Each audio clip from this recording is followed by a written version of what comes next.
Ya, hari ini kita ada satu kes 28 tahun, dia ingin lower hairline. So dari sini ke sini 5 cm dan kita nak turunkan lebih kurang 1,5 cm di bahagian tengah. Sini dia hilang lebih kurang 4 cm.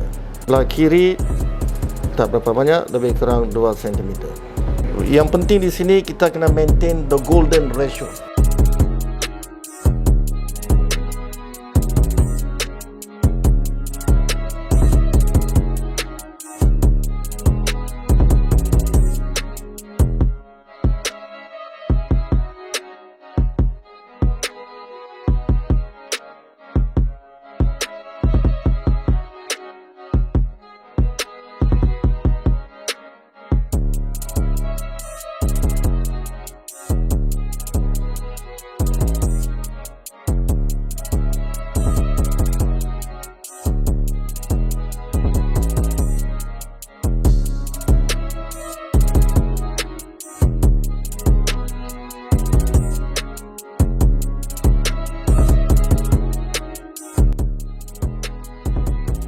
Really happy with the result. It really does make me look very different.